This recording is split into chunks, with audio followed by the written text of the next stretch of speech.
Good afternoon student, welcome back to our channel Pragati NCERT tutorial में। कैसे हैं आप सब लोग? आई होप कि आप सब लोग बहुत अच्छे होंगे, मस्त होंगे और स्वस्थ होंगे, अपनी पढ़ाई अच्छे से कर रहे होंगे।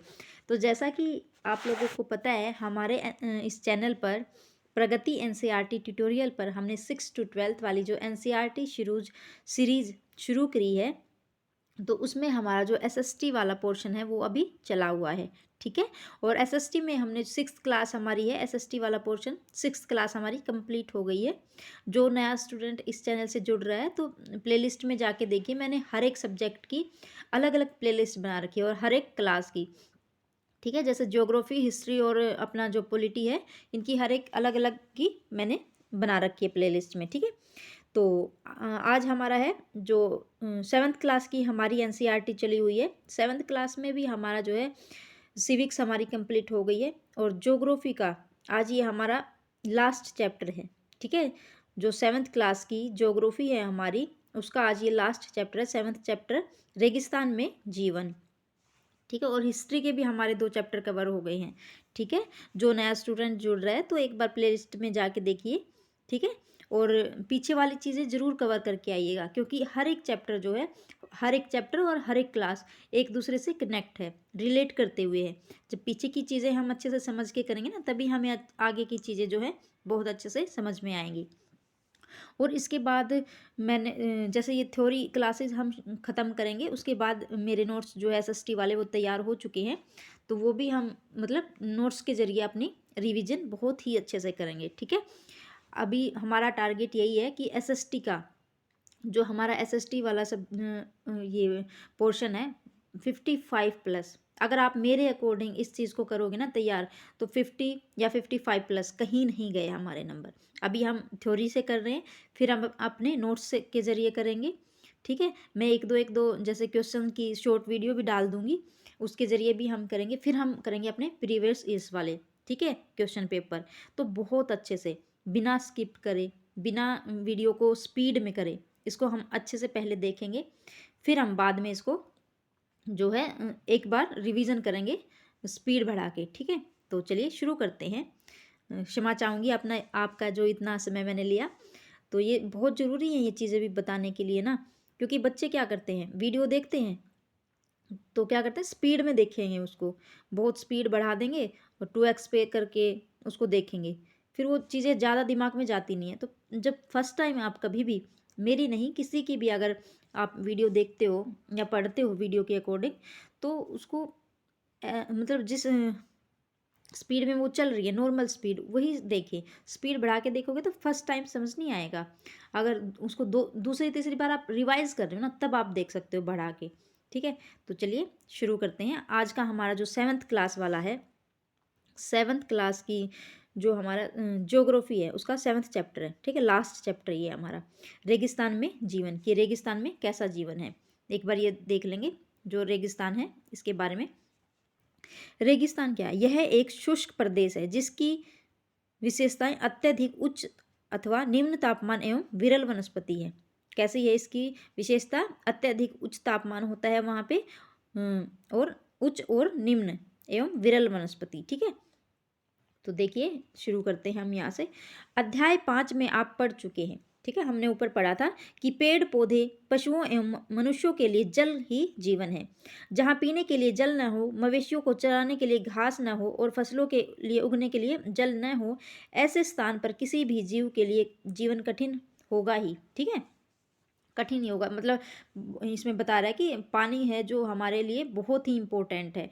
ठीक है। इसके बिना ना तो सिंचाई कर सकते, ना फसल उगा सकते हैं। ठीक है। और घास नहीं होंगे तो जीव जानवर सब लुप्त हो जाएंगे, मर जाएंगे भूखे ही। ठीक है। अब हम विश्व के उन स्थानों के बारे में पढ़ेंगे जहाँ लोग अत्यधिक कष्टकारी तापमान में भी जीवन जीना सीख चुके हैं। इनमें से कुछ स्थान आग की तरह गर्म हैं और कुछ बर्फ की तरह ठंडे हैं। ये विश्व के रेगिस्तान क्षेत्र हैं। ठीक है। इन क्षेत्रों में कम वर्षा, विरल वनस्पति एवं चरम तापमान होते हैं। तापमान के आधार पर रेगिस्तान गर्म या ठंडे हो सकते हैं।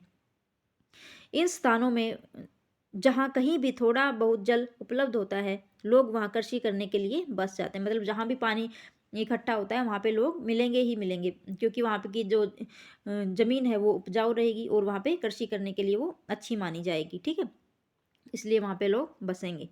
नेक्स्ट हेडिंग हमारी है गरम रेगिस्तान सहारा। जो सहारा रेगिस्तान है उसके बारे में पढ़ेंगे। विश्व एवं अफ्रीका महाद्वीप के मानचित्र को देखिए। जो अफ्रीका महाद्वीप है, तो सहारा जो रेगिस्तान है वो वहीं पे है ना, अफ्रीका महाद्वीप में। उत्तरी अफ्रीका के बड़े भूभाग पर फैले सहारा के रेगिस्तान का पता लगाइए। देखिए ऊपर दिखाया गया है शायद, इधर देखिए, ये रहा, ये वाला एरिया, ये क्या है, सहारा मरुस्थल। ये अफ्रीका है। अफ्रीका का जो उत्तर वाला पार्ट है, ठीक है, उत्तर वाला। दक्षिण नीचे की तरफ हो गया, उत्तर ऊपर की तरफ है ना, हमने पढ़ा था ना क्लास 6 में। तो जो उत्तर वाला पार्ट है इसमें क्या है, सहारा मरुस्थल। ठीक है, देखिए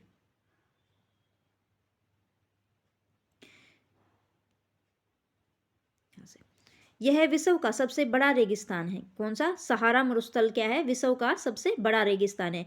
यह लगभग 8.54 लाख वर्ग किलोमीटर के क्षेत्र में फैला हुआ है। कितने में, 8.54, 8.54, ठीक है, लाख वर्ग किलोमीटर में फैला हुआ है। क्या आपको याद है कि भारत का क्षेत्रफल 32.8 लाख वर्ग किलोमीटर है। पढ़ा था ना हमने ऊपर, जब लॉन्गिट्यूड लैटिट्यूड पढ़े थे, कर्क रेखा मकर रेखा जब हमने पढ़ी थी, तब हमने पढ़ा था कि भारत का क्षेत्रफल कितना है, 32.8 लाख वर्ग किलोमीटर। ठीक है, ये याद रखनी है संख्याएं, जो ये संख्या है इनको याद रखना है। जो रेगिस्तान कितने में फैला हुआ है, लगभग 8.54, ठीक है, 8.54, 8.54 लाख वर्ग किलोमीटर तक। ठीक है, और जो भारत का क्षेत्रफल कितना है, 32.8 लाख वर्ग किलोमीटर। सहारा रेगिस्तान 11 देशों से घिरा हुआ है। जो सहारा रेगिस्तान है कितने देशों से, 11 देशों से घिरा हुआ है। ये देश है अल्जीरिया, चाड, मिस्र, लीबिया, माली, मोरितानिया, मोरक्को, नाइजीरिया, सूडान, ट्यूनीसिया एवं पश्चिमी सहारा। ठीक है, ये तो इतना इम्पोर्टेंट नहीं है। 11 मतलब 11 देशों से घिरा हुआ है, ये याद रखना, इनके नाम नहीं आते हैं। रेगिस्तान के बारे में सोचते समय आपके मस्तिष्क में तुरंत ही रेत का दृश्य उभरता है। ठीक है, मतलब जब भी हम रेगिस्तान के बारे में सोचते हैं तो क्या होता है कि वहाँ पे पानी नहीं होती, सूखी सूखी ज़मीन होती है, रेत वाली। ठीक है, यही आता है ना दिमाग में, दृश्य उभरता है। परंतु सहारा मरुस्थल बालू की विशाल परतों से ढका हुआ ही नहीं, वरन वहाँ बजरी के मैदान और नग्न चट्टानी सतह वाले उत्थित उच्छित जो पठार भी पाए जाते हैं।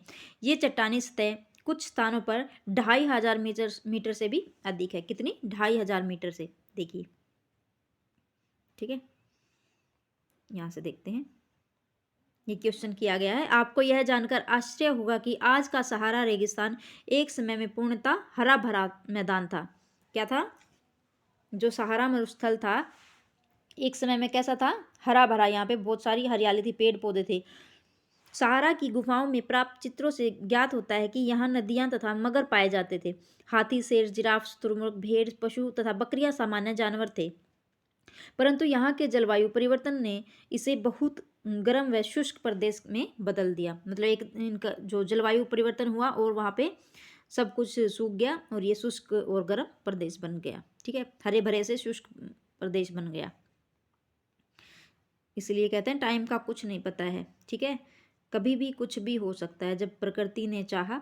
और प्रकृति को तो नष्ट कौन कर रहा है आजकल, आजकल तो मानव ही कर रहा है प्रकृति को नष्ट, इतने पेड़ पौधों को काट काट के। देखिए नेक्स्ट हेडिंग हमारी है जलवायु। नेक्स्ट हेडिंग हमारी है जलवायु। सहारा रेगिस्तान की जलवायु अत्यधिक गर्म एवं शुष्क है। तो कैसी है, सहारा रेगिस्तान की जलवायु अत्यधिक गर्म एवं शुष्क है। यहाँ की वर्षा ऋतु अल्पकाल के लिए होती है। कैसी होती है, अल्पकाल मतलब कम समय के लिए होती है। जो सहारा रेगिस्तान है उसकी जलवायु अत्यधिक गर्म और शुष्क है और यहाँ पे वर्षा बहुत कम होती है। यहाँ आकाश जो है बादल रहित एवं निर्मल होता है। कैसा होता है, बादल रहित एवं निर्मल। एक एक लाइन बहुत इंपॉर्टेंट है, तो एक एक लाइन को अच्छे से पढ़ेंगे और बहुत आराम से पढ़ेंगे, स्पीड नहीं बढ़ानी है। ठीक है, यहाँ नमी संचय होने की अपेक्षा तेजी से वाष्पित हो जाती है। दिन अविश्वसनीय रूप से गर्म होते हैं। दिन के समय तापमान कितना होता है? 50 डिग्री। जो दिन के समय तापमान कितना आता है? 50 डिग्री से ऊपर पहुंच जाता है, जिससे रेत एवं नग्न चट्टानें अत्यधिक गर्म हो जाती हैं। इसके ताप का विकिरण होने से हमारे चारों तरफ जो है सब कुछ गर्म हो जाता है। रातें अत्यधिक ठंडी होती हैं। दिन का तापमान 50 डिग्री सेल्सियस से ऊपर पहुंच जाता है, तो दिन कितना कैसा होता है? अत्यधिक गर्म होता है। और रात को जो रातें होती हैं वो अत्यधिक ठंडी होती हैं, तथा तापमान गिरकर हिमांक बिंदु लगभग जो है 0 डिग्री सेल्सियस तक पहुंच जाता है। इतनी ठंड होती है। दिन में तो तापमान इतना गर्म होगा, ठीक है, और रात को तापमान क्या होगा? 0 डिग्री, मतलब इतनी ठंड हो जाती है वहाँ पे। तो यहाँ पे एक बार देखेंगे, सहारा के अल अजीजिया क्षेत्र में जो त्रिलोपी लीबिया के दक्षिण भाग में स्थित है, जहाँ का सबसे अत्यधिक तापमान कितना है? सबसे अत्यधिक तापमान 1922 में 57.7 डिग्री सेल्सियस दर्ज किया गया है, ठीक है, किया गया था। चलिए नेक्स्ट हेडिंग हमारी है वनस्पति जात एवं प्राणी जात। सहारा रेगिस्तान की वनस्पतियों में कैक्टस, खजूर के पेड़ एवं एकेसिया पाए जाते हैं। क्या क्या पाए जाते हैं? देखिए ये भी बहुत इंपॉर्टेंट है, हर एक लाइन इंपॉर्टेंट है आपके लिए। मैं बार बार इसीलिए बोल रही हूँ क्योंकि एक भी लाइन हम नहीं छोड़ेंगे, एक एक लाइन से क्वेश्चन बनता है। जो सहारा रेगिस्तान की वनस्पतियों में क्या क्या पाया जाता है? केक्टस पाया जाता है, खजूर के पेड़ एवं एकेसिया पाए जाते हैं। हम ये सोचकर छोड़ देते हैं कि ये तो बच्चों वाली लाइन है, इनको कौन पूछेगा, लेकिन एक एक लाइन बहुत इंपॉर्टेंट है, ठीक है। जो सहारा रेगिस्तान की वनस्पतियों में क्या क्या पाया जाता है? कैक्टस पाया जाता है, खजूर के पेड़, एकेसिया पाए जाते हैं, ठीक है। यहाँ कुछ स्थानों पर मरुद्यान खजूर के पेड़ों से घिरे हरित जो द्वीप पाए जाते हैं, ठीक है। मरुद्यान खजूर के पेड़ों से घिरे हुए हरित द्वीप भी पाए जाते हैं। ऊंट, लकड़बग्गा, सियार, लोमड़ी, बिच्छू, सांपों की विभिन्न जातियां एवं छिपकलियां यहाँ के प्रमुख जीव जंतु हैं। कौन कौन से? ऊंट है, लकड़बग्गा, सियार, लोमड़ी, बिच्छू, सांप, ठीक है, और छिपकली भी, प्रमुख जातियों की छिपकलियां भी यहाँ पे पाई जाती हैं। ये देखिए सहारा रेगिस्तान में मरुद्यान दिखाया गया है, ठीक है। चलिए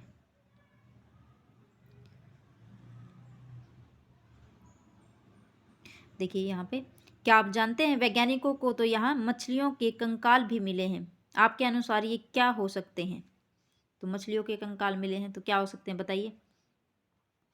नेक्स्ट हेडिंग हमारी है लोगों के बारे में। देखिए सहारा रेगिस्तान की कष्टकारी जलवायु में भी विभिन्न समुदायों के लोग निवास करते हैं, जो भिन्न भिन्न क्रियाकलापों में भाग लेते हैं।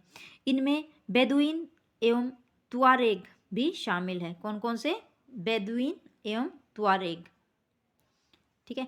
चलवासी जनजाति वाले ये लोग बकरी, भेड़, ऊंट एवं घोड़े जैसे पशुधन को पालते हैं। इन पशुओं से इन लोगों को दूध मिलता है। इनकी खाल से ये पेटी, जूते, पानी की बोतल बनाने के लिए चमड़ा जो है प्राप्त करते हैं। क्या क्या बनाते हैं? पेटी, जूते, पानी की बोतल, ठीक है। किन किन से जो है चमड़ा प्राप्त करते हैं? भेड़, ऊंट, गाय, जो भी है यहाँ पे पशुधन मिलता है उनसे। तथा पशुओं के बालों का उपयोग चटाई, कालीन, कपड़े एवं कंबल बनाने के लिए किया जाता है, ठीक है। जो पशु हैं उनके बालों का उपयोग किसके लिए किया जाता है? चटाई बनाते हैं, ठीक है, कालीन, कपड़े एवं कंबल बनाने के लिए। धूल भरी आंधियों एवं गर्म वायु से बचने के लिए ये लोग भारी वस्त्र पहनते हैं। देखिए धूल भरी आंधियों से बचने के लिए ऐसे, देखिए आपको घुमा के दे देगा कि वहाँ पे इतनी गर्मी होती थी तो वहाँ पे लोग कैसे कपड़े पहनते थे? मतलब पतले कपड़े पहनते थे या भारी वस्त्र, हल्के वस्त्र, इस तरीके से दे देंगे। क्योंकि फिर हमारा, अगर हमने ये चीज़ पढ़ी नहीं होगी तो हमारा दिमाग तो यही करेगा ना कि अगर वहाँ पे इतनी सारी गर्मी पड़ती थी तो वहाँ पे लोग क्या करते थे? हल्के कपड़े पहनेंगे, यही आएगा ना दिमाग में। अगर गर्मी पड़ेगी तो लोग हल्के कपड़े पहनेंगे, लेकिन ऐसा नहीं है। धूल भरी आंधी एवं गर्म वायु से बचने के लिए लोग क्या करते थे? भारी वस्त्र पहनते थे, ठीक है। ये लाइन याद रखना। कैसे कपड़े पहनते थे? भारी। क्यों पहनते थे? जो भरी हुई धूल भरी आंधी थी और गर्म वायु से, उससे बचने के लिए भारी वस्त्र पहनते थे, ठीक है। देखिए सहारा, एक सेकेंड, सहारा में मरुद्यान एवं मिस्र से नील घाटी लोगों को निवास में मदद करती है। यहाँ जल की उपलब्धता होने से लोग खजूर के पेड़ उगाते हैं। यहाँ चावल, गेहूं, जौ एवं सेम जैसी फसलें भी उगाई जाती हैं। मिस्र में उगाई जाने वाले कपास पूरे विश्व में प्रसिद्ध है। तो मिस्र में उगाई जाने वाली कौन सी फसल पूरे देश में प्रसिद्ध है? कपास। ठीक है। तेल की खोज संपूर्ण विश्व में तेल की खोज संपूर्ण विश्व में अत्यधिक मांग वाले इस उत्पाद का अल्जीरिया, लीबिया एवं मिस्र में होने के कारण सहारा रेगिस्तान में तेजी से परिवर्तन हो रहा है। इस क्षेत्र में प्राप्त अन्य महत्वपूर्ण खनिजों में लोहा, फास्फोरस, मैग्नीज एवं यूरेनियम सम्मिलित है। क्या क्या सम्मिलित है? देखिए, लोहा है, फास्फोरस है, मैग्नीज है एवं यूरेनियम। ठीक है। सहारा की सांस्कृतिक जीवन शैली में भी परिवर्तन आ रहा है। आज यहाँ मस्जिदों से ऊंचे कांच की खिड़कियों वाले भवन तथा ऊंटों के प्राचीन मार्ग के स्थान पर सुपर महामार्ग बन गए हैं। ठीक है। नमक के व्यापार में ऊंटों का स्थान ट्रक ले रहे हैं। मतलब पहले ऊंटों से करते थे, तो अब किसने ले लिया? ट्रकों ने। तुआरेग लोग विदेशी पर्यटकों के लिए मार्गदर्शक का काम कर रहे हैं। आज अनेक चलवासी जनजाति लोग शहरी जीवन की ओर जा रहे हैं, जहां वे तेल एवं गैस के कार्यों में नौकरी ढूंढते हैं। ठीक है। क्या करते हैं? आज जो अनेक चलवासी जनजाति के लोग क्या कर रहे हैं? शहरी जीवन की ओर जा रहे हैं, जहाँ वे तेल एवं गैस के कार्यों में अपनी मतलब जो जहाँ पे खदानों में तेल निकलती है, गैस, उनमें अपनी नौकरी ढूंढते हैं। ठीक है। यहाँ से एक बार देख लेंगे। क्या आप जानते हैं जब रेत को पवन उड़ा ले जाती है तो वहाँ गिरत बन जाता है। क्या बन जाता है? गिरत। जहाँ गिरत में भूमिगत जल सतह पर आ जाता है, जो भूमि का जल है वो सतह पर आ जाता है, वहाँ मरुद्यान बनते हैं। ये क्षेत्र उपजाऊ होते हैं। मरुद्यान कैसे होते हैं? उपजाऊ क्षेत्र होते हैं। लोग इनके आसपास निवास करते हैं एवं खजूर के पेड़ तथा अन्य फसलें उगाते हैं। कभी कभी यह मरुद्यान असामान्य रूप से बड़ा भी हो सकता है। मोरक्को में जो टैफिलालेट मरुद्यान, ठीक है, मोरक्को में एक मरुद्यान है टैफिलालेट। ठीक है। ऐसा ही एक विशाल मरुद्यान है जो 13,000 वर्ग किलोमीटर के क्षेत्र में फैला हुआ है। ठीक है। देखिए लद्दाख के बारे में हम पढ़ेंगे। नेक्स्ट हेडिंग हमारी है ठंडा रेगिस्तान। ऊपर हमने पढ़ा गर्म रेगिस्तान, जो क्या था? सहारा मरुस्थल था। ठीक है। कहाँ पे था सहारा मरुस्थल? अफ्रीका के उत्तर में स्थित था। कहाँ पे? सहारा मरुस्थल कहाँ पे है? अफ्रीका के उत्तर में स्थित है। ठीक है। और एक समय पे वो बहुत हरा भरा था, और जलवायु परिवर्तन के कारण वो क्या हो गया? गर्म और शुष्क हो गया। अब हम पढ़ेंगे ठंडा रेगिस्तान, जो लद्दाख को कहा जाता है ठंडा रेगिस्तान। एक बार इस बार देखेंगे। लद्दाख शब्द 2 शब्दों से बना है। जो लद्दाख शब्द कितने शब्दों से बना है? 2 शब्दों से। ला का अर्थ होता है पर्वतीय दर्रा। तो ला का क्या अर्थ हुआ? पर्वतीय दर्रा। ठीक है। और दाग का अर्थ हो गया देश। ठीक है। दाग का अर्थ देश, ला का अर्थ क्या है? पर्वतीय दर्रा, और दाग का अर्थ है देश। ठीक है। देखते हैं, पढ़ेंगे इसके बारे में।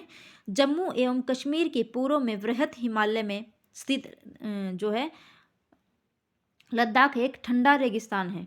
हमने पढ़ा था ना ऊपर क्लास 6 में, हमने पढ़ी थी इन चीज़ों के बारे में। वृहत हिमालय, ठीक है, बीच वाला कौन सा था? मध्य हिमालय, फिर सबसे नीचे वाला शिवालिक हिमालय। हमने ऊपर वाली क्लासेस में पढ़ा था। आई थिंक 7th का ही है या 6th में, अभी ध्यान नहीं आ रहा, शायद 7th में ही है। ठीक है। तो सबसे ऊपर कौन सा था हमारा? ग्रेटर हिमालय, जिसको वृहत हिमालय कहा जाता है। उसके नीचे क्या है? मध्य हिमालय। उसके सबसे नीचे कौन सी पर्वत श्रृंखला है? जो है हमारी शिवालिक वाली। ठीक है। तो इसीलिए मैं बोल रही हूँ कि हर एक चैप्टर अपने आप में कनेक्टेड है, तो ऊपर वाली चीज़ें भी उनको मतलब पढ़ के आइएगा। ठीक है। तभी हमें आगे की चीज़ें समझ में आएंगी। तो जो है, चलिए एक बार देख लेंगे दोबारा से। जम्मू एवं कश्मीर में जो पूर्व में वृहत हिमालय में स्थित, वृहत हिमालय कहाँ? यहाँ पे ऊपर की तरफ। ठीक है। लद्दाख एक ठंडा रेगिस्तान है। कैसा रेगिस्तान है लद्दाख? ठंडा।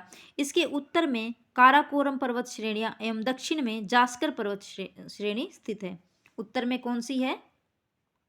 देखिए, जैसे ये हमारा वृहत हिमालय है, तो उसके उत्तर में कौन सी है? काराकोरम, और दक्षिण में कौन सी है? जास्कर पर्वत। ठीक है। ऊपर में उत्तर में है काराकोरम पर्वत श्रेणी, और दक्षिण में जास्कर। याद रखिएगा इसको, ठीक है, इंपॉर्टेंट है ये।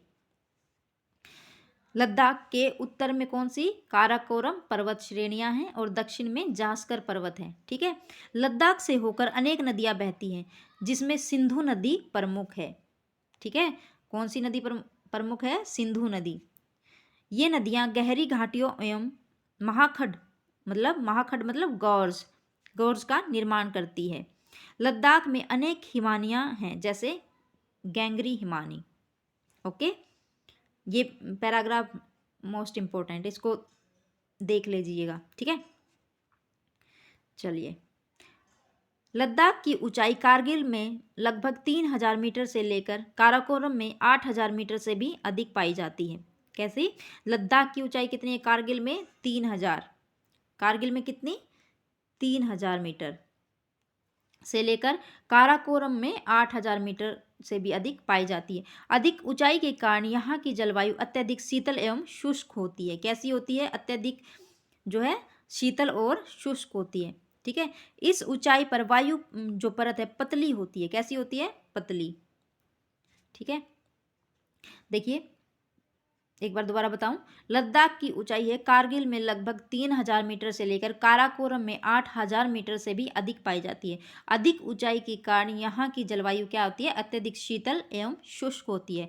इस ऊंचाई पर वायु जो है वायु की परत कैसी होती है? पतली होती है, जिससे सूर्य की गर्मी की अत्यधिक तीव्रता महसूस होती है। ग्रीष्म ऋतु में दिन का तापमान जो है 0 डिग्री सेल्सियस से कुछ ही अधिक होता है। कितना? 0 डिग्री सेल्सियस से। एवं रात का तापमान जो है 30 डिग्री सेल्सियस के नीचे चला जाता है। बताइए, देखो शीत ऋतु में यह बर्फीला ठंडा हो जाता है। मतलब शीत ऋतु में यह कैसा हो जाता है? बर्फीला ठंडा। तापमान लगभग हर समय 40 डिग्री सेल्सियस से नीचे रहता है, क्योंकि यह हिमालय के वृष्टि छाया क्षेत्र में स्थित है। कहाँ पे? हिमालय की वृष्टि छाया में जो है स्थित है, अतः यहाँ वर्षा बहुत ही कम होती है, ठीक है। इट्स अ मोस्ट इम्पोर्टेंट, ठीक है। यहाँ से ये भी इसको अच्छे से देख लीजिएगा, ये वाला ग्राफ पूरा, ठीक है। यहाँ से क्वेश्चन बनना ही बनना है 110%। ओके, तो चलिए देखते हैं। क्या आप जानते हैं पृथ्वी के सबसे ठंडे स्थानों में से एक द्रास मतलब लद्दाख में स्थित है। जो द्रास है वो कहाँ स्थित है? लद्दाख में। ओके, चलो देखिए ये दिखाया गया है, लद्दाख दिखाया गया है इधर, देखो, ठीक है। चलो यहाँ से देख, मुश्किल से 10 सेंटीमीटर प्रति वर्ष यह क्षेत्र बर्फीली हवाओं में तेज जलाने वाले सूर्य का ताप अनुभव करता है।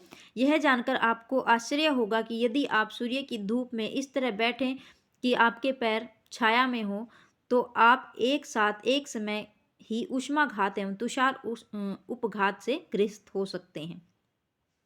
ये क्वेश्चन आया हुआ था, ठीक है, बिल्कुल। देखिए एक बार दोबारा देख लेंगे। यह क्षेत्र जो है, एक मिनट, यह क्षेत्र बर्फीली हवाओं एवं तेज जलाने वाले सूर्य ताप अनुभव करता है। यह जानकर आपको आश्चर्य होगा कि यदि आप सूर्य की धूप में इस तरह बैठेंगे कि आपके पैर छाया में हो, तो आप एक समय एक साथ ही ऊष्माघात एवं तुषार उपघात से ग्रस्त हो सकते हैं, ठीक है। लद्दाख को खापाचान भी कहते हैं। क्या कहते हैं? लद्दाख को खापाचान, जिसका अर्थ होता है हिम भूमि, मतलब बर्फ की भूमि, ठीक है। जो लद्दाख है उसको क्या कहा जाता है? और खापाचान भी कहते हैं। खापाचान का मतलब क्या है? हिम भूमि, मतलब बर्फ की भूमि। चलिए यहाँ से देखते हैं। नेक्स्ट हेडिंग हमारी है वनस्पति जात एवं प्राणी जात, ठीक है। यहाँ उच्च शुष्कता के कारण वनस्पतियाँ विरल हैं। यहाँ जानवरों के चरने के लिए कहीं कहीं पर ही घास एवं छोटी झाड़ियाँ मिलती हैं। घाटी में सरपत मतलब विलो एवं पॉपुलर के उपवन देखे जा सकते हैं। ग्रीष्म ऋतु में सेब, खुबानी एवं अखरोट जैसे पेड़ पल्लवित होते हैं, मतलब उगते हैं। लद्दाख में पक्षियों की विभिन्न प्रजातियां नजर आती हैं। इसमें ये भी पूछ लेगा, ठीक है। लद्दाख में कौन कौन सी जाति है पक्षियों की? रोबिन, रेड स्टार, तिब्बती स्नोकॉक, रेवेन एवं हुप यहाँ पाए जाते हैं। देखिए बनेगा यहाँ से क्वेश्चन, ठीक है। जो लद्दाख में पाए जाने वाले पक्षी कौन कौन से हैं? रोबिन है, रेड स्टार्ट है, तिब्बती स्नोकॉक है, रेवन एवं हूप यहाँ पाए जाने वाले सामान्य पक्षी हैं। इनमें से कुछ प्रवासी पक्षी हैं। लद्दाख के पशुओं में जंगली बकरी, जंगली भेड़, याक एवं विशेष प्रकार के कुत्ते आदि भी पाए जाते हैं। इन पशुओं को दूध, मांस एवं खाल प्राप्त करने के लिए पाला जाता है। क्यों पाला जाता है? दूध के लिए, मांस के लिए एवं खाल प्राप्त करने के लिए। याक के दूध का उपयोग पनीर एवं मक्खन बनाने के लिए होता है। किस लिए याक के दूध का उपयोग? पनीर एवं मक्खन बनाने के लिए। भेड़ एवं बकरी के बालों का उपयोग ऊनी वस्त्र बनाने के लिए किया जाता है। किस लिए? भेड़ एवं बकरी के बालों का उपयोग ऊनी वस्त्र बनाने के लिए। ठीक है, यहाँ से देखते हैं एक बार। क्या आप जानते हैं चीरू या तिब्बती एंटीलोप एवं विलुप्त प्राय जीव मतलब जीव है एक। जो चीरू या तिब्बती एंटीलोप है एक विलुप्त प्राय जीव है। इसका शिकार सातूश नामक इसके ऊन के लिए होता था, जो वजन में हल्का एवं अत्यधिक गर्म होता था। सातूश। ठीक है, चलो यहाँ के लोगों के बारे में पढ़ेंगे। ठीक है, जो लद्दाख के लोग हैं वो कैसे थे, क्या क्या करते थे।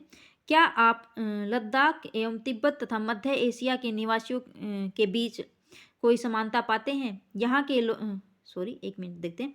क्या आप लद्दाख एवं तिब्बत तथा मध्य एशिया के निवासियों के बीच कोई समानता पाते हैं? यहाँ के अधिकांश लोग या तो मुसलमान हैं या बौद्ध हैं। क्या है? या तो मुसलमान हैं वो या बौद्ध हैं, जो तिब्बत और लद्दाख के लोग हैं। ठीक है, वास्तव में लद्दाख क्षेत्र में अनेक बौद्ध मठ अपने परंपरागत गोंपा के साथ स्थित हैं। किसके साथ? कौन सा बौद्ध मठ है? गोंपा। कुछ प्रसिद्ध मठ हैं हेमिस, थिक्से से एवं लामायुरु। ये चीन के नाम है, देखिए तिब्बत के नाम है। ग्रीष्म ऋतु में यहाँ के निवासी जो आलू, मटर, सेम एवं सलजम की खेती करते हैं।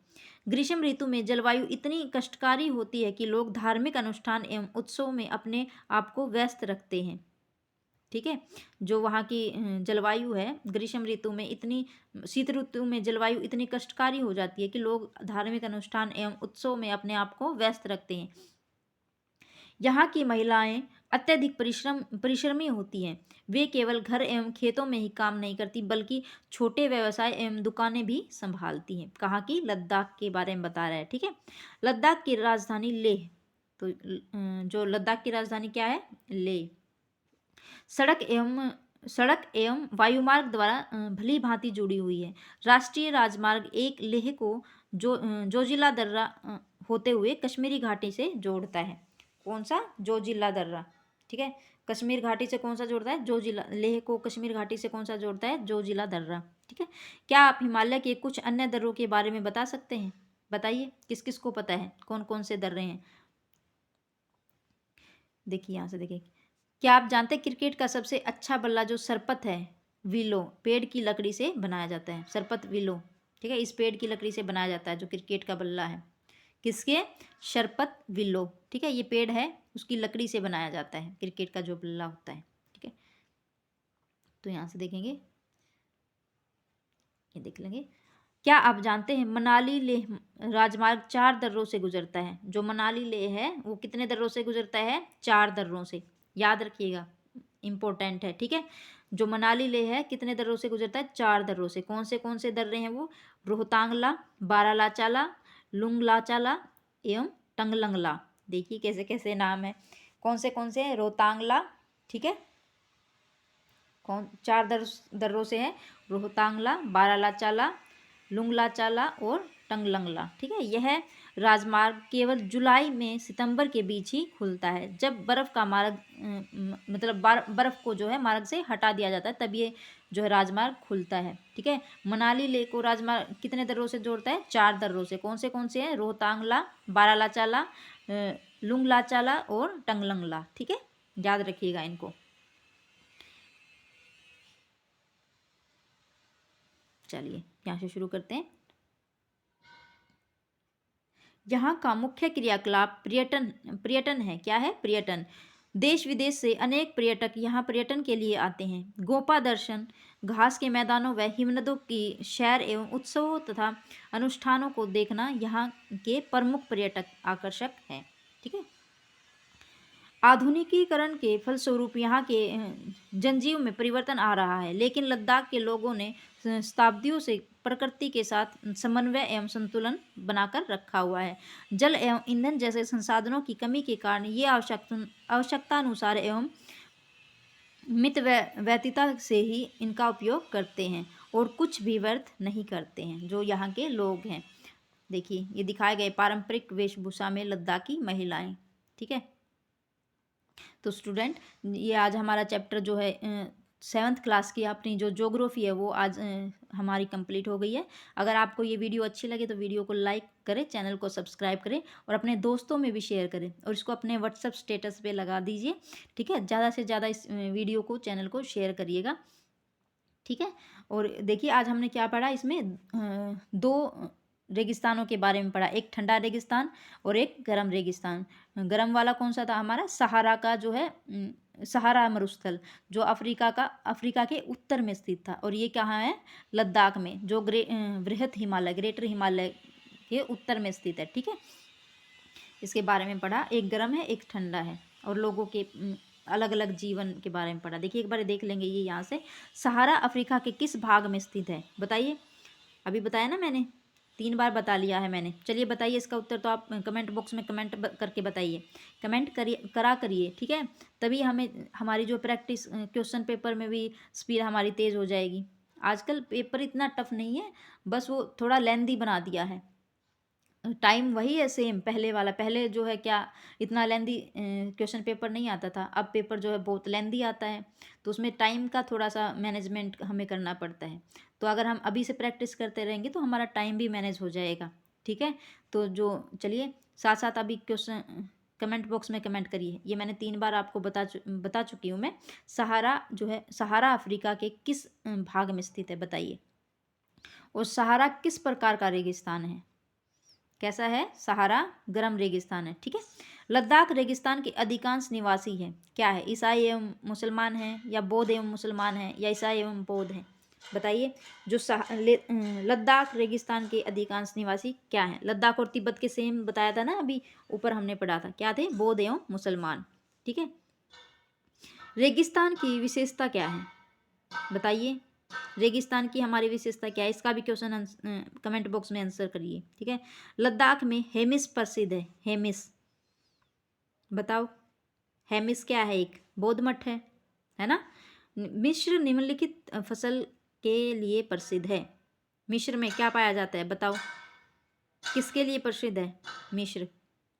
पढ़ा था ना, एक एक लाइन मैंने बोली थी, बहुत ही इंपॉर्टेंट है।